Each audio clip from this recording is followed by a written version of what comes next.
Good morning and good afternoon. Welcome to a miserable, mucking fun day here on Before Coffee, your father and daughter's news show where we cover the comprehensive news of planet Earth. A lot of stuff has happened over the weekend. Everyone's panicking. The world is ending. But I'm here to tell you that it's going to be okay. And we will cover all of that great and tragic and, panicky news here in our headlines today on Before Coffee. The main takeaways after the far right rocks European politics, sparking a snap election in France. And we talk about Joe Biden, the oil trader. We talk about boats, not people. UK dehumanizing refugees by Toby Jones. And it's Mucking Fun Day, so I'm still mucking through the stories. We'll have one for you in a minute. Will the Netherlands stop taking part in Eurovision? Those stories tomorrow, which is National Egg Roll Day. So roll those eggs. Oh, what? Oh, it's the egg roll thingy. Oh, never mind. National Egg Roll Day, June 10th, 2024 on Before Coffee.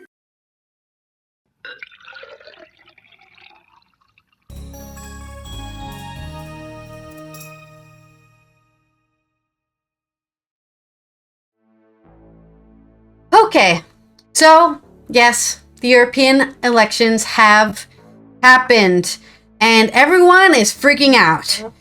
Now, I have the seat summary here. The far left even lost one seat at 36. The S&D, which is a group of progressives and social democrats, lost 2 seats at 137. Green and the European Free Alliance lost 20 seats at 52. Renew, which is the pro-European group, a liberal pro-European group, lost 23 seats at 79. The European Group of People's Party, which is the traditional center-right bloc, which has Christian Democrats, just everyone who's in the center-right, basically, they gained 9 seats at 185. The Conservatives and Reformist Group gained 4 seats at 73. The Identity and Democracy Group, which is our far rights that are taking over, gained 9 seats at 58. The non-aligned independent parties, which also includes Hungarian Prime Minister Viktor Orban, so I guess you could say the maybe mysteriously Russian puppet party, is at 46, and others at 54. They're not in a group, but they did get elected and have been assigned a seat in the European Parliament. So what does that mean? That means that everyone's panicking now because the pro-European and the pro-Green groups have lost a lot of seats, which have been spread over to the more center-right and far-right. Will the far-right join and make a coalition with any of these other parties? I really doubt it. I definitely think that it could happen, but they don't need any help. I don't know what you need to have a majority, but they have 185. So that's like the center-right. I don't think the center-right are dangerous. They can be. I mean, Donald Tusk is in the center-right, and he's trying to change a lot of Polish anti-abortion laws, for example. So it's not just because they're center-right doesn't mean they're evil. And we don't have to panic. I know a lot of people out there are like, it's all over. And I saw a lot of Americans going, haha, see how it feels, Europe? Time for your thing to burn down. And it's just the European Union. They don't actually do anything. I know I am a pro-European Union person, but I can admit for a second here, they don't do anything. They don't have a military. They can't go send a military to France and say, stop being fascist. They can't do anything of that, okay? The European Union is primarily a economic organization.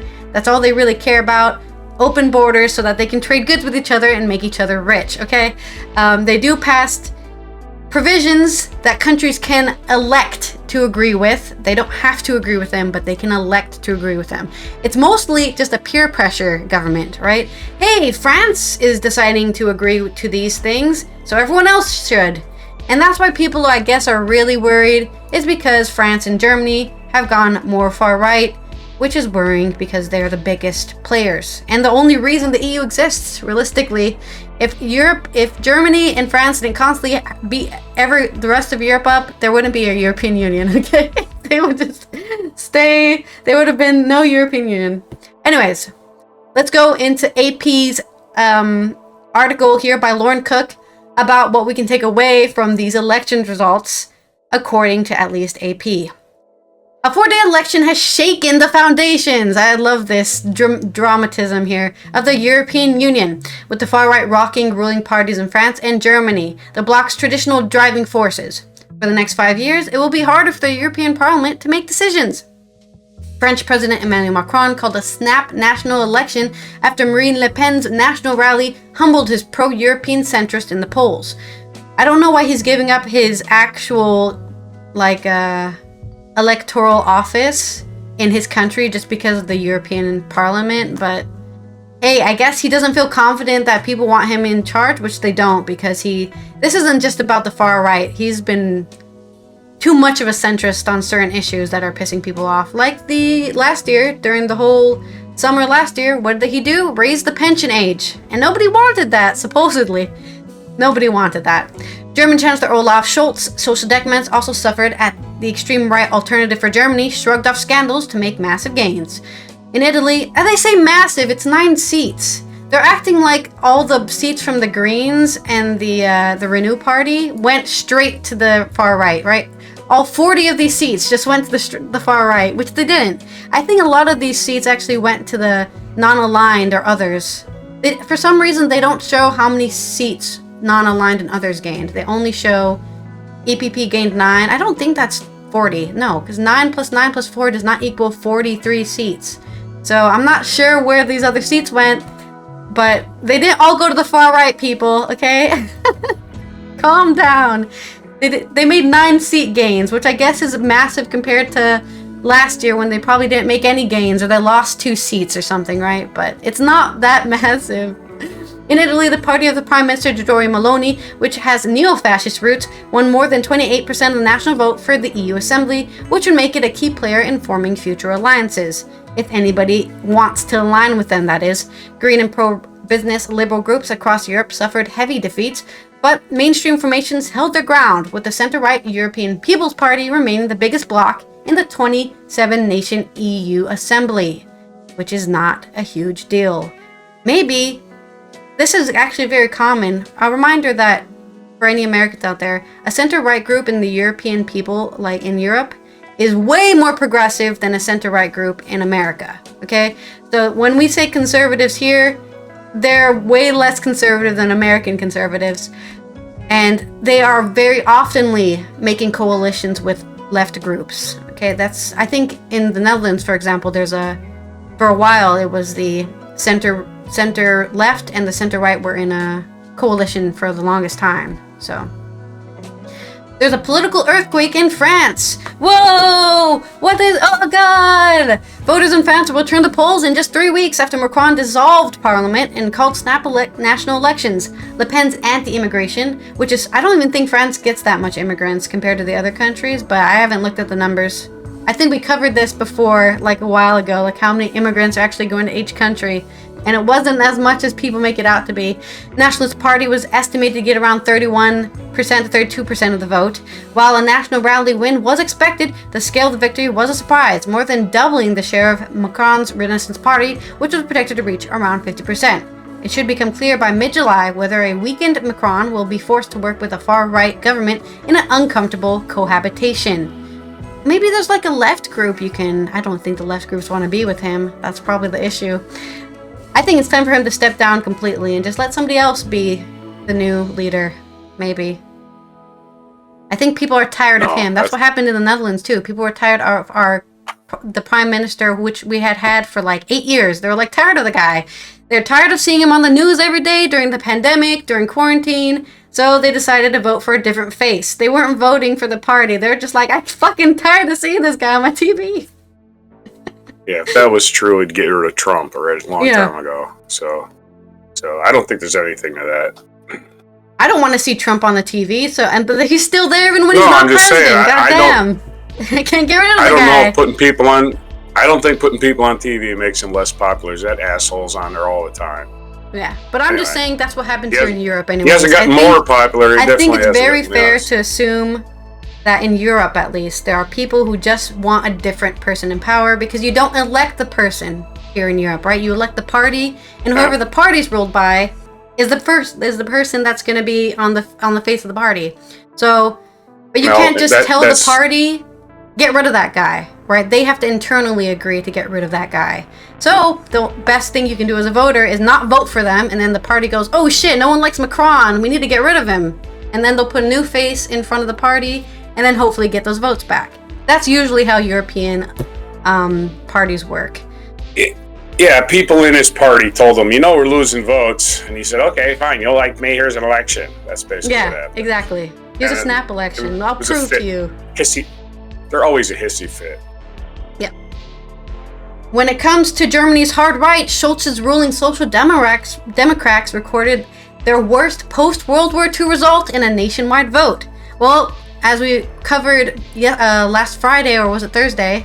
Last Thursday on the D-Day memorial, soon we're going to run out of people who were even in the war, so let alone remember the war, and that's going to definitely cause people to forget how bad fascism is. With a 13.9%, Alternative for Germany finished second with around 15.9%. The far-right party suffered a string of recent setbacks, including scandals surrounding its two lead candidates in the EU Parliament elections, but voters appear to have shrugged them off. The result was better than the AfD's 11% in 2019, but still short of poll ratings earlier this year. Yeah, everyone's like, oh, they're going to take so much. They're going to take 20 million% of the vote. And it's like, I think you guys are insane. But, again, don't listen to the polls. You don't know who they're asking. So don't settle down because some poll said they're going to get 50% of the vote. If they're going to get 50%, I should just not even care. Polls are very dangerous in that way. The pro-European center holds. The center-right European People's Party is projected to win 191 seats in the EU Assembly and remain by far the biggest group. The EPP garnered a few more seats, but the parliament is also expanding from 705 seats in 2019 to 720 seats. Okay, so in order to have, let me do my math here, because I can't do it in my head. I have to do it with a calculator. Half of 720 is 360. So you want to get like 362 or something like that. That's how much seats you want in order to get a majority. So right now, if they're at 185, they want to get like 180 more people in their coalition to actually have a majority, which they definitely could do if they just side with, for example, the Progressive Alliance, or could they side with would they side with the far right? I don't know. If they side with the far right, that's 233. If they side with the other conservatives, that would be 306. They would still need like, what would I say, 62, 60? They would still need 60 more people to side with them. And are they able to? Maybe non-aligned? Maybe the others, whoever the others are? I just don't see it happening, right? I don't think, as we talked about last week, I don't think the far right, nobody wants to be in a coalition with the far right at all. That's their issue, right? They have to be strong on their own, because I don't think anyone wants to be with them.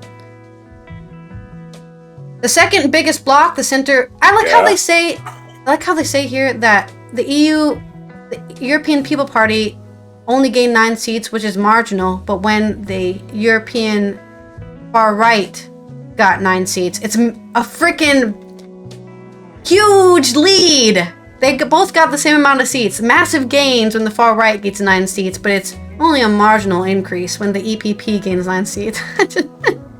Come on, stop making it sound bigger than it is. The second biggest bloc, the center-left Socialists and Democrats, lost some ground. They lost like 2 seats or 3 seats. Some ground will be 135 seats, comfortably retains its place. EPP lead candidate Ursula von der Leyen has flirted with parties to the right during election campaigning, but after early results were announced, she called on socialists and pro-business liberals to work together in a pro-European alliance. That sounds like she definitely wants to make a coalition with the Renew Party, who is pro-European. The Greens and Liberals took a huge hit. Now, I will agree, they lost 20 seats, almost a third of their tally from 2019. A series of protests across Europe by farmers angered at the burden imposed by new climate laws helped to damage their chances. The EU considers itself a world leader in combating global warming. Senior member had hoped that green parties already in government in places like Germany would hold their ground, but projections suggested that Germany's Greens, the second biggest party in Scholz's coalition, would fall from peak of 20% to around 12%. Liberal parties across Europe, including Macron's, were also expected to give away a combined 20 seats in the assembly, making them one of the biggest losers in the elections. So what's next? Senior party officials in a number of countries are meeting Monday, or today, June 10th, to work out what kind of groups and alliances might be formed in Parliament for the next 5 years. Party presidents will hold their first formal talks on Tuesday, the 11th of June. One thing is clear: the results will be a slow decision-making and the passing of legislation on issues ranging from climate change to farm subsidies. EU presidents and prime ministers will hold a summit on June 17th to take stock of the results, and they will also discuss whether to return von der Leyen to the helm of the EU's powerful executive branch, the European Commission. So there is your news from the European elections. Don't listen to social media and all the fake news telling you it's the end and the far right is taking over, because they haven't. They don't have the numbers to take over. They're not even close to a majority, even if they were to side with all the Russian puppets and the others, and they still don't have that majority. So no, don't panic and just keep pushing for the things you believe in and pressuring your government to follow those things that you want, because you're the real one in power, not them. Onto your story. All right. I'll turn my microphone back on. Oh, it is on. Okay. All right, on to economic news and oil. And this is an article from The Economist, and it's entitled Joe Biden, Master Oil Trader. The president has turned volatility. I couldn't say that word for a second. The president has turned volatility into profit. I couldn't say profit either. Time to get a new set of lips. He has a high-stakes job. War and natural disasters keep him on his toes. He is often on a plane to far-flung places, traveling to negotiate with local leaders. He has the best intelligence money can buy, and as November election nears, he will spend lots of time looking at lines on charts. The American president and swashbuckling oil traders, it turns out, have a lot in common. Indeed, Joe Biden also seems to have a knack for the oil trade.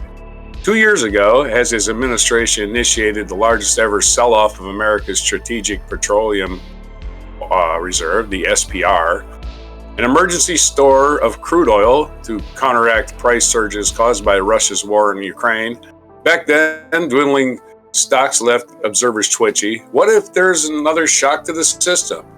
So far, however, Mr. Biden has got away with the gamble. He is now refilling America's tanks and began a new round of bidding on May 7th. Although inflation and war have marked his presidency, domestic fuel prices have been relatively stable and American production high. We keep acting like inflation is Joe Biden's presidency. It's a stupid fucking meme that needs to stop. Joe Biden didn't cause inflation. How did he cause inflation in Australia? Just one way. Anyway, like all good traders, Mr. Biden has turned volatility into profit. In 2022, when he released 100 million barrels of crude, 1/3 of America barrel.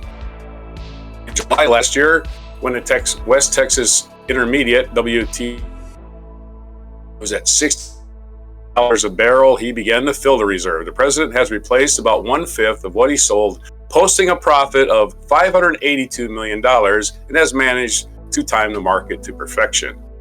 Treasury officials estimate that Mr. Biden's early sales knocked about 40 cents a gallon from the price of a gallon of petrol. You can tell this is a British article. The price of gasoline, as we call it in the United States, that was a relief for consumers. Yes, Joe Biden did knock 40 cents a gallon off your gas. Thank you, Joe. And probably boosted the party's performance in midterm elections. That's right. Gas prices fell. Yet price falls may hurt domestic producers and discourage investment in new production. and that's a problem. Why? I don't know. Anyway, new production is just burning up the planet, man. When supply is scarce, high prices push producers to spend on new facilities, releasing petroleum reserves. When supply is scarce, high prices push producers to spend on new facilities. They don't necessarily do that. They might. Releasing petroleum reserves masks this important price signal, whereas the SPR in the past has been used to stabilize the market in times of emergency. Mr. Biden took a more activist approach.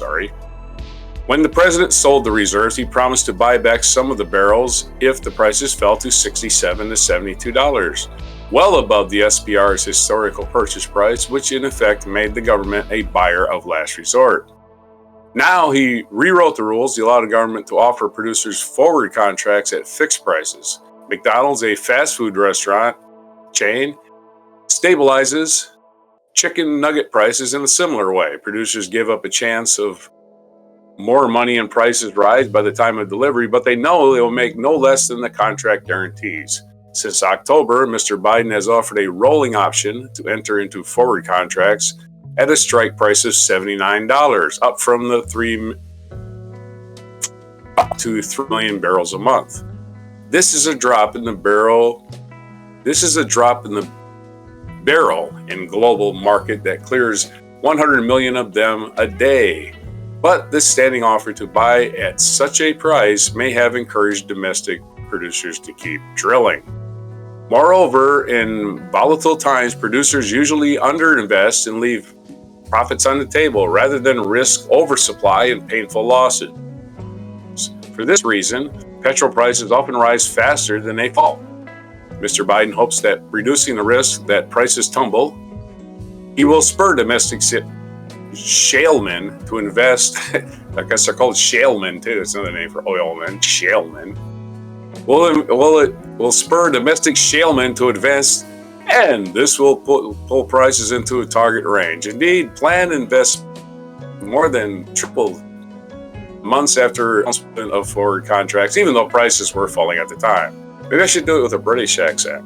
Oil traders might resent Mr. Biden's foray into the line of work since they rely on volatile prices to turn a buck. His tactics will also be hard for them to replicate. The federal government is a credible consumer with a long horizon. The SPR's caverns have a capacity for 714 million barrels and make oil cheap to store. Even after the slowdown of 2022, America's reserves comfortably exceeded the standard 90 days of import cover. Mr. Biden is in no hurry to refill the reserves and can wait until the prices fall to his floor. Yet what looks like skill can be luck. As star traders sometimes discover, Mr. Biden's strategy has been assisted by favorable conditions. Although Russia faces an array of sanctions on its energy exports, its oil firms have been able to keep selling their stuff. On top of this, the global demand for crude has been sluggish. Both factors prompted prices to fall from their highs of 22. Meanwhile, production cuts by OPEC and oil cartel have kept prices from falling too low, which could have tested Mr. Biden's floor on prices. The president's success comes with a wider warning. Past success is no guarantee of future returns. Well, yeah, but I guess they're trying to temper this excitement about it or whatever. But again, he made money off the federal oil reserves, which are just basically oil sitting in the ground doing nothing, waiting for an emergency. He sold them, made money, bought them back at a lower price. Tell you, when people say that Joe Biden doesn't know what he's doing, he's pretty slick. I'm just saying. Economics. Old people, just because I always hear this comment, well, he's just a doorstop. Well, it's nice to know you think old people are just useful for a doorstop.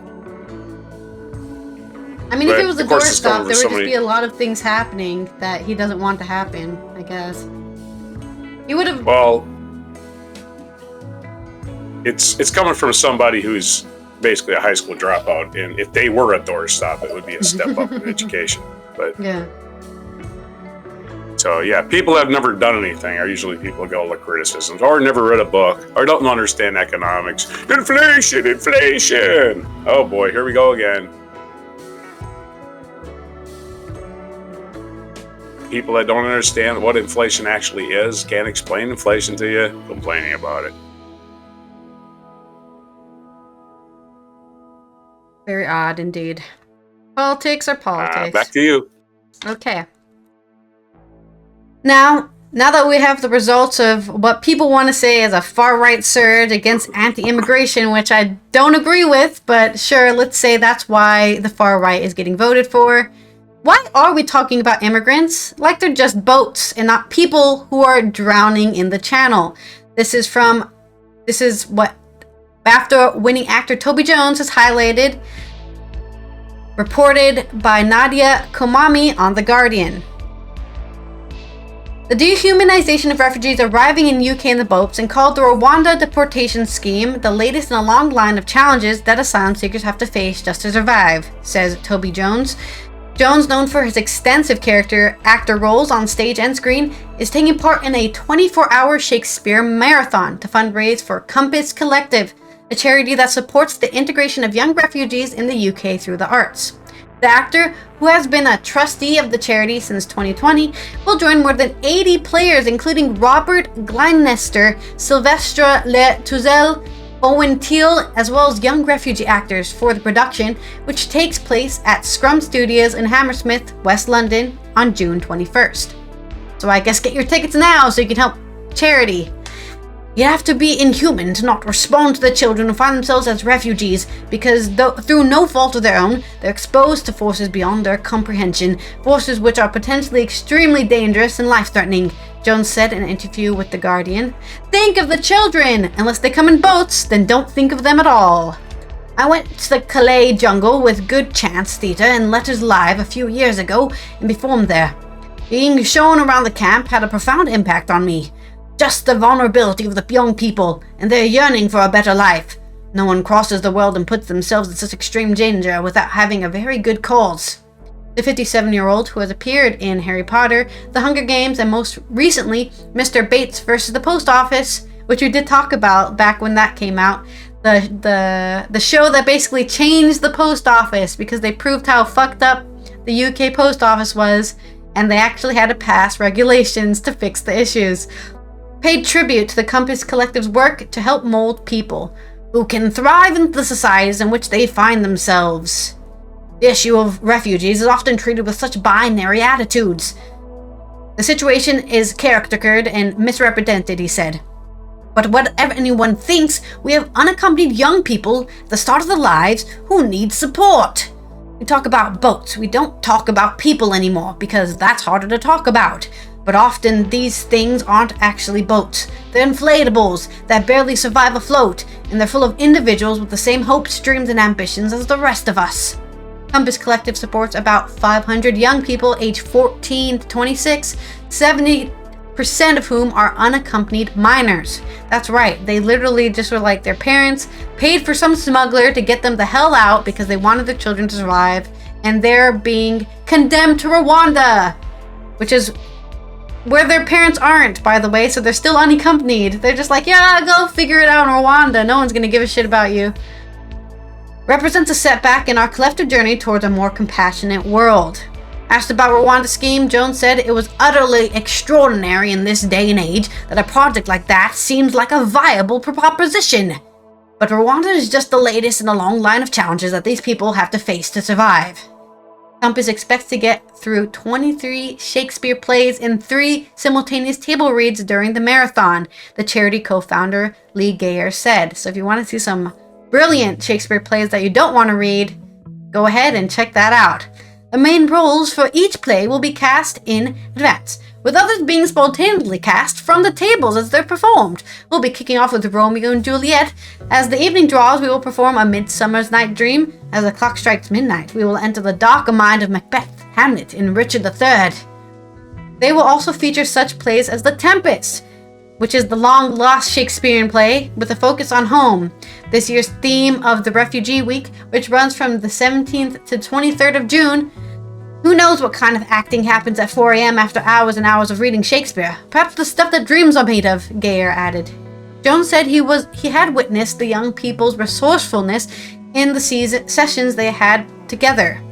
I don't see them at their most vulnerable. They look very similar to how I was at their age. Yeah, it's almost like refugees are people. No! My worldview is gonna shatter. Don't tell me they're real people with dreams! Which is just having a fantastic time making theater based on their own experiences. I'm hoping that finally I'll get a chance to act with some of them on the night of this project. He added that the event would provide opportunities for all actors to play parts they have always wanted to play. I'm going to put in some very strong lobbying on the day to try to get some parts that I've never been normally considered for. Who knows? But be my long-awaited opportunity to play Hamlet. Yeah, I feel like, if I don't know if you know what Toby Jones looks like. He's a disgruntled-looking old man, you know? He's got crazy hair. He's got a beard. He's got a huge forehead. And this is just not... He just has a huge forehead compared to his face. Not exactly the handsome Hamlet that people like to usually, you know, just being straight here. Hamlet was known for so being finally, handsome. he finally has his time to go. I can't remember the line from Hamlet, but it's the one with the skull. To be or not to be. Yeah. To be or not to be. That is the question. That is the question. Outrageous slings and arrows of outrageous fortune or whatever. Yeah, that thing. Yeah. But, I mean... The slings and arrows of outrageous fortune. That's what he said. Go ahead and check out this... I don't know if you... I think you have to check it out. I think it might be live. I'm not exactly sure where to check it out. They didn't give me any information, actually. Let me see if I can find some information real quick about this.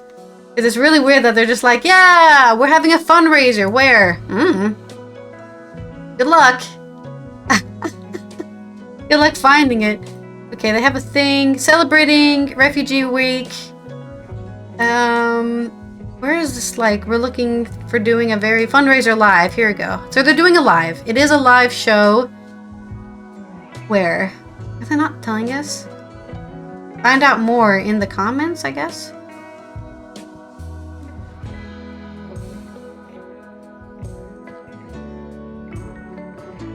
I have no idea where it is, but I guess keep your eyes on the Compass Collective Instagram, and maybe they're doing it live on Instagram. That might be a thing, yeah. Just Compass Collect on Instagram. Check out their information there, and I'm sure they'll tell you when you could watch. Oh, maybe it's in their show's highlight? I don't know. Just check out their Instagram and go support not only refugees, but the arts together at the end. What was it again? So bad. Sometime in June. 11th of June?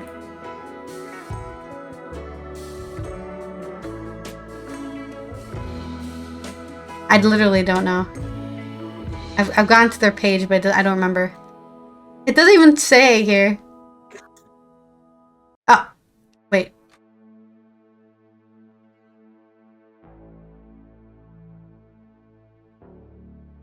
The 21st of June in Hammersmith, right? You have to go to Scrum Studios in Hammersmith, West London, on June 21st to support the refugees. Okay, thank you. And there's a lot of people in London, so you should all go. Now to your story. My brain just... Okay. All right, so we have a story here about the Washington Post, which is a newspaper owned by Jeff Bezos of Amazon fame. However, he hired a CEO from the Murdoch papers, which is just bad news. This is why I never linked the Washington Post, or the New York Times is equally getting just as probably worse because the New York Times is full of themselves. But the Washington Post used to be a great paper. Now they're run by this guy. And this story is from NPR.org. Washington Post CEO tried to kill a story about himself. It wasn't the first time.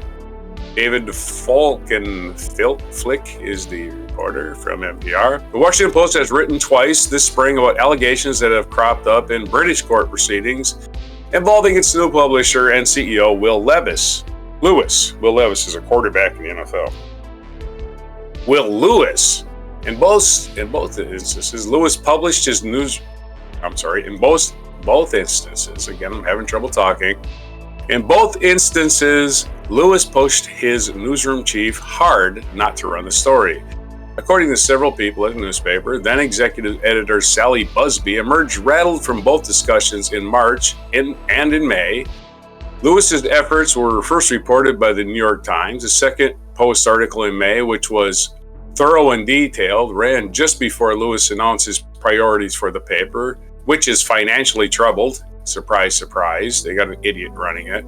On Thursday, a spokesman for Lewis denied the publisher had pressured his editors, saying, "That's not true. That's not what happened."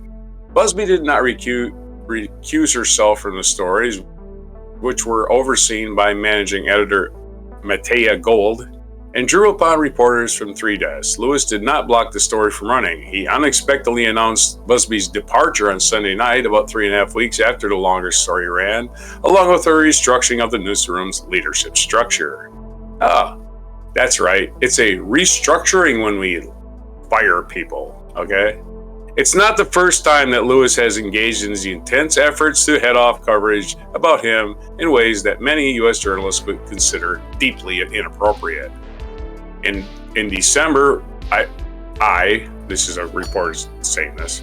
In December, this reporter wrote the first comprehensive piece based on the documents cited in the London courtroom. By the way, the way to do this in a news, I was taught, you never refer to yourself in the first person. You say, "this reporter." So thank you, reporter, for not going to journalism school. Well, that's changed in December, these days, for sure. Yeah. You'd never write in the first person in a story, ever. In December, this reporter wrote the first comprehensive piece based on new documents cited in London courtroom, alleging that Lewis had helped cover up a scandal involving widespread criminal practices at media mogul Rupert Murdoch's British tabloids. Lewis has previously denied the allegation. At the time, Lewis had just been named publisher and CEO by Washington Post owner Jeff Bezos, but had not yet started.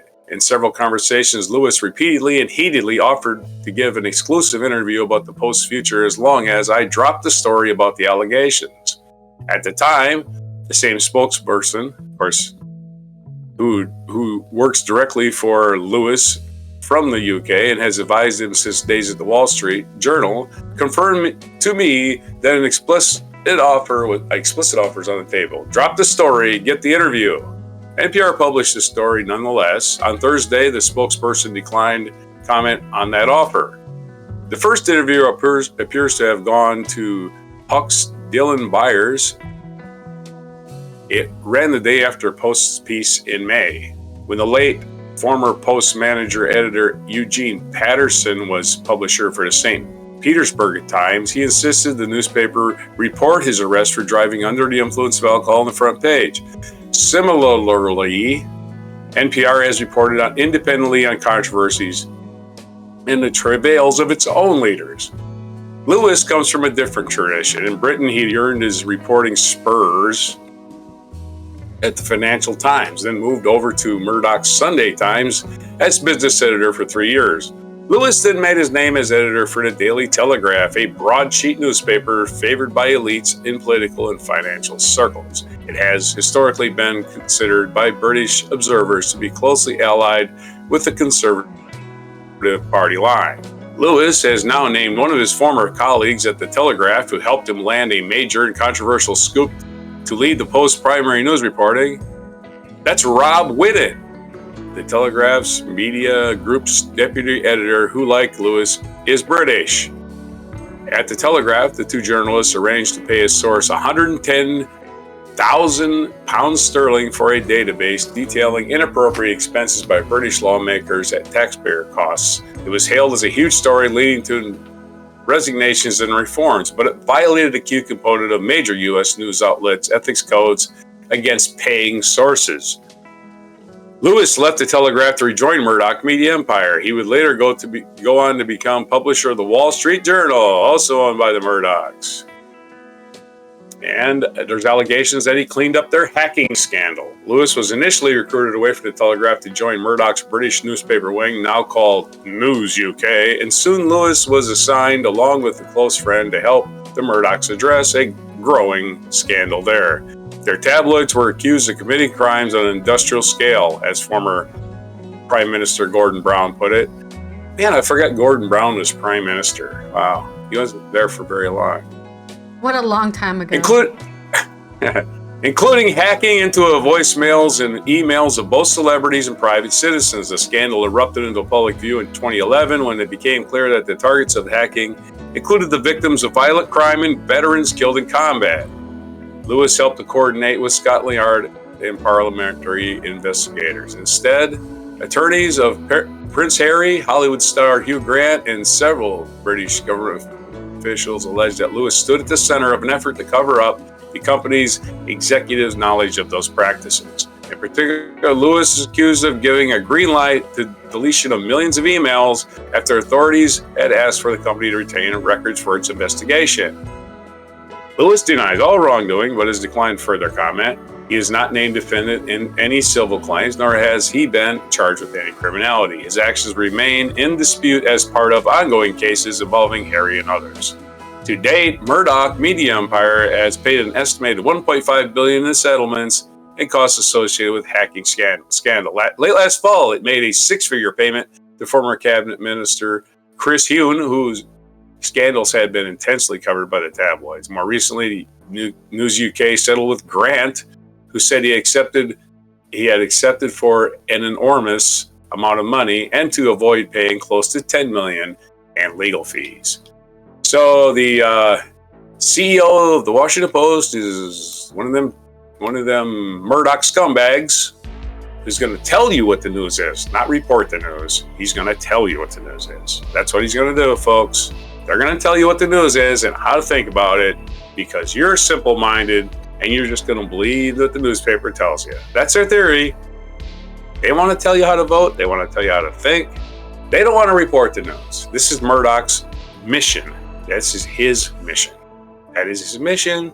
He's an old fart, and he's racist to the bone. He's basically a rich guy who wants his rich guys to do well, so everybody else doesn't do well. So it's in their best interest to keep you poor and ignorant, and it's working for them, so why would they change? Back to you. Ain't that the truth? Which is why I continue to reiterate that you need to keep your head on your shoulders and think about what you want, not what people are telling you want, because they don't have your best interest. Only you have your best interest at heart. So you need to only trust in yourself. Have you heard of this? Have you heard about this latest controversy that's what they do in the United States? Yeah, exactly. Fox News. They make you think that Fox you should News give a shit about stuff that are not affecting you, and they're not that important. Yeah. So. Did you know we have a border with Mexico? Did you know that? Every day in the news. Every day in the news. Inception of the country, it's been there. Who would have thought? All right, short little stint into some culture news here because I saw this and I clicked it because I want to know what they have to say. Here, this is from Euronews Culture. By Euronews Culture. The Netherlands has warned it may pull out of the Eurovision Song Contest after this year's contestant, Joost Klein, was disqualified. Dutch broadcaster Avrotros has called for structural adjustments to the competition and will keep its participation under consideration until such changes are made. Now, reminder, the Eurovision Song Contest is a show put on by the broadcasting companies of Europe. Okay, it's not governmental. It's not. I don't know. It's corporate. It's a corporate event, realistically, and they are just trying to be like, come on, guys, don't forget to watch TV. And have members who all sign up to be part of this collective. And Avrotros is the Dutch broadcaster that is part of it, who hires a contestant to compete in the contest, right? So if a member of this corporate collision doesn't want to show up, they have the right to not do it. Singer Joost Klein was disqualified during the 2024 competition in Malmö, Sweden, after allegedly making verbal threats to a female production worker, the first time an act has been disqualified having got through the final. Swedish police said the singer was likely to face charges. Face charges of what? Saying bad things to people? Okay. Give us $100. Here's your fine. You hurt someone's feelings. What is this? I mean, he better have really actually done something because I don't know what he did. Nobody is revealing what he's done, so it must be awful. Because nobody, if it's like, oh, he just slapped her on the wrist. Oh, okay. No, he punched her in the freaking, chest. I don't know what happened. Nobody is revealing what happened. Albatross still believes that disqualification of Klein was unnecessary and disproportionate. The broadcaster vowed to cooperate with the European Broadcasting Union's review, but it's calling for a broader, more in-depth, and truly independent investigation.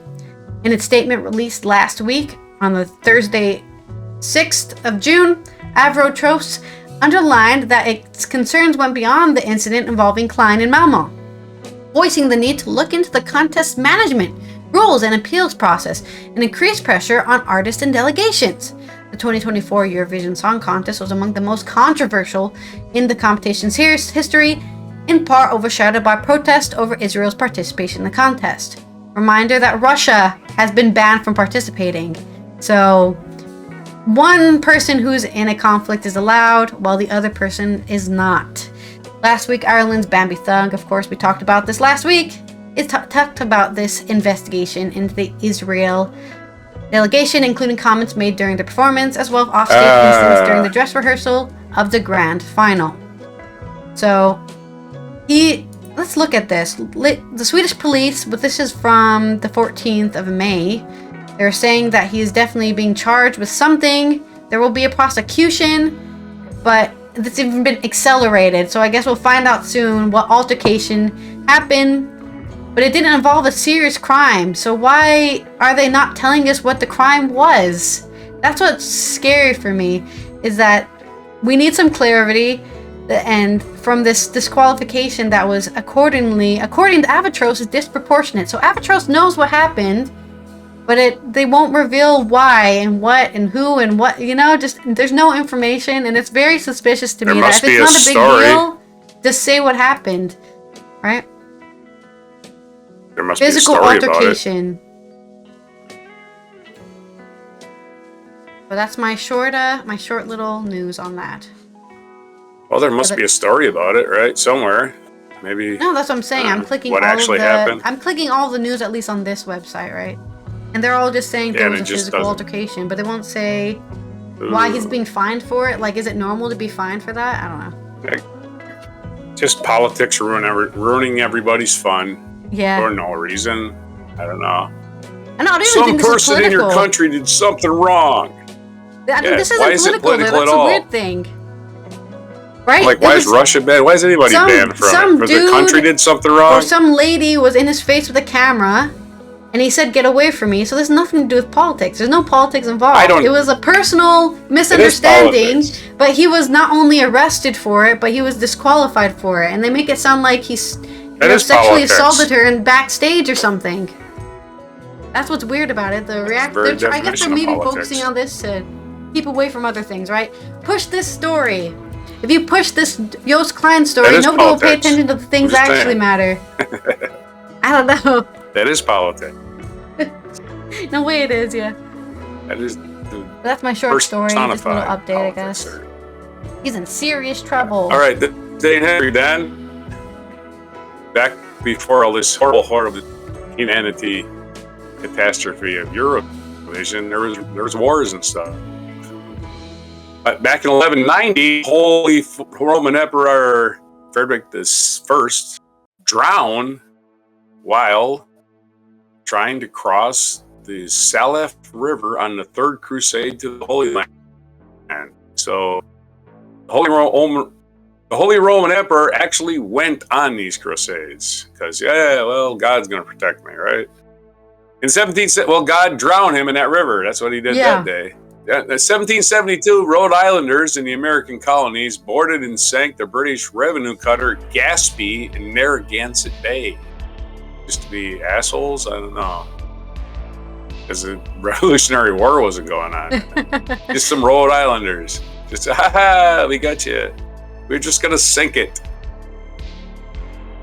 1819, Gustave Courbet, French painter and leader of the Realist movement, was born in Ornans, 1865, Tristan on Isolde, the earliest example of what Richard Wagner called music drama, was first performed, and it became the greatest German opera of the late 19th century. In 1868, Serbian Prince Michael III was assassinated, derailing the Balkan League's plans for a coordinated rebellion against the Ottomans and destroying the League. Wow. A lot of stuff happened in this day. American biologist, 1929, American biologist E.O. Wilson was born. He was recognized as the world's leading authority on ants. Not your mom's sister. Expert. Not your mom's sister. Those little insects. Anyway, 1940, Italy, under the rule of Benito Mussolini, declared war against France and Great Britain, entering World War II, which they participated right up until they got their ass kicked, which was like a year later. Maybe 2 years later. 2 years later, they were out of it. And Mussolini was hanging upside down. 1977, James Earl Ray, the convicted killer of civil rights leader Martin Luther King, escaped from prison in Tennessee. He was captured some 54 hours later. I remember that. Yeah, great prison you got there, Tennessee. 2007. Yeah, whatever. Tennessee's still trying to figure shit out. 2007, HBO aired the latest episode of landmark TV series The Soprano, which centered on a mafia boss and family man, Tony Soprano, played by James Gandolfini.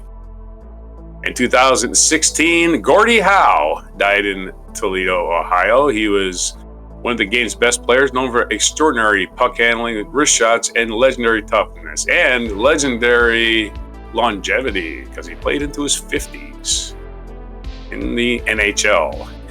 Not a lot of that happening anywhere, in any contact sport. And our featured event is 1692. The first witch was hanged in Salem Village, being found guilty of certain detestable arts called witchcraft and sorceries. Bridget Bishop, on this day in 1692, became the first person to be hanged during the Salem witch trials in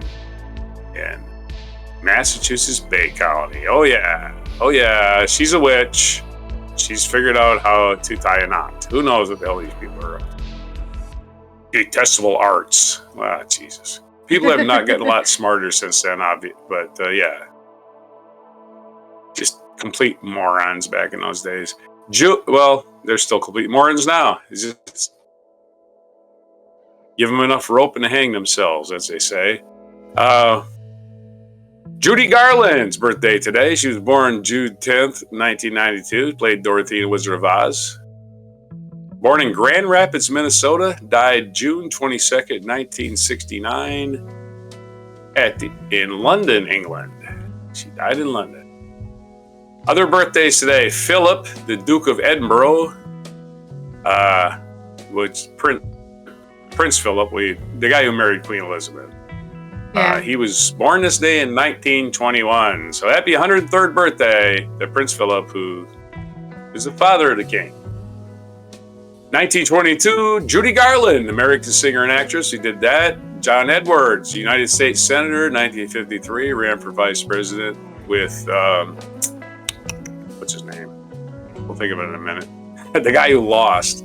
Anyway, 1959, Elliot Spitzer's birthday, former governor of New York, and 1977, French dancer and choreographer Benjamin Millepied was born. Millepied. And what day is it today? He ran with John Kerry, by the way. John Edwards was John Kerry's vice presidential guy, and turned out to be kind of a scumbag. So, John Edwards is kind of a scumbag. National Ballpoint Pen Day today. So, ballpoint pens, I've got 50 of them, and some of them actually write. National Iced Tea Day. So, we'll have that iced tea. It's also National Black Cow Day. It's not a cow, it's a drink. It's an ice cream drink that you can put it's a root beer or any kind of dark soda, root beer, cola, and you just dip ice cream in it. Put a dip ice cream in it, and you got yourself a black cow. You can also put alcohol in it, as you can do with just about everything. National Herbs and Spices Day, National Egg Roll Day, National Frosted Cookie Day, and those are all your days, and almost all of them involve food. So I'm getting hungry. Yeah, It's a lot National of food Herbs in and there. Spices Day. But Yeah. people only ever focus on the food, So it seems. Yeah, there's iced tea. Not a big drinker of that myself, but Oh, so really? there's your stories for today, your news for today, your events for today, your political intrigue for today, or your hatred worldwide. We've not even got into the wars, but we've gone through the elections. But that's everything for June 10th, 2024 on Black Cow Day. Okay, this has been Allison here from the Netherlands, who's not going to panic about the sudden massive rise of the far right, which I don't believe in. And if you don't believe in it, that means it's not real. I will be crying about not having any egg rolls because the Chinese here in the village closed down about 2 years ago during the pandemic, and it never came back. What? So, no egg rolls for me. What? No! I have to go all the way to a different city in order to get some bapow even. But we will see you tomorrow on Good Tuesday, where we're only going to talk about the positive stuff that's happening and how the world isn't so dark after all. Don't forget to subscribe to the channel so that you can get notified with the little bell when we go live and when we post a new episode. Take care out there. Stay safe. Fight for your right to party. And here is your mic drop moment. Mr. Speaker, it has come to my attention that a so-called leader Worth a has watch. made You better the check yourself utterly before you wreck inaccurate yourself. statement that black folks were better off. Am I watching during this? Jim Yes. Crow. That's an outlandish, I'm a floating head. outrageous, and Okay. out You're a of floating pocket head. I already know what he's observation. saying. We were Alright. not better off when a young boy named Emmett Till could be brutally murdered without It's so sad that consequence Emmett Till has to because of Jim Crow. constantly We were be not better referenced off all the when time black in women U.S. could be politics. sexually assaulted without consequence. Well, we should never because forget. of Jim Crow. Yeah, We were 100%. not better off when people You But forget it would it. be nice to You progress forget it. far enough that we could without forget. consequence because of Oh, remember Jim Crow. Emmett We Till? were Yeah, I not do. better It's a good thing off we're not like when that anymore. children That's could be the denied world I a want to live in. Yeah, but high-quality education I'm not without talking over him, consequence so. because of Jim Crow. We were not better off when people could be denied the right to vote without consequence because of Jim Crow. How dare you make such an ignorant observation? You better Yeah. check yourself before you wreck yourself. I yield back.